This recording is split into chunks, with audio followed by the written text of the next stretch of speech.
पुढील 3 ते 4 तासामध्ये मुंबई आणि ठाण्यामध्ये आणखी मुसळधार पावसाचा इशारा देण्यात आलेला आहे। पालघर जिल्ह्यात सुद्धा मुसळधार ते अतिमुसळधार पावसाचा अंदाज वर्तवला गेला आहे। मुंबई प्रादेशिक हवामान केंद्राने हा अंदाज वर्तवलाय। ठाण्यात सुद्धा 3 ते 4 तास जोरदार पाऊस पडण्याचा अंदाज आहे।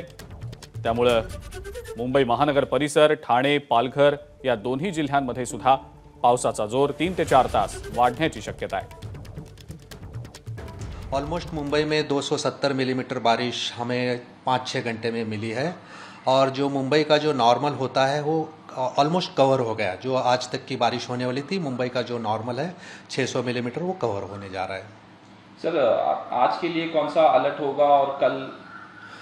मुंबई के लिए हम आज ऑरेंज अलर्ट रख रहे हैं। वो हेवी टू वेरी हेवी आज 24 आवर्स में भी हो सकते हैं और कल जो है हेवी रेनफॉल हो सकते हैं, उसके लिए हम लोग येलो अलर्ट रख रहे हैं। नमस्कार। मन शुद्ध तुझं ही वेगळ्याच प्रकारची मालिका तुम्हा सगळ्यांना खूप आवडली होती। याचा दुसरा सीझन कधी येणार अशी विचारणा झाली। प्रतीक्षा संपली आहे मित्रांनो। येतोय मन शुद्ध तुझंचा दुसरा सीझन। होई मन शुद्ध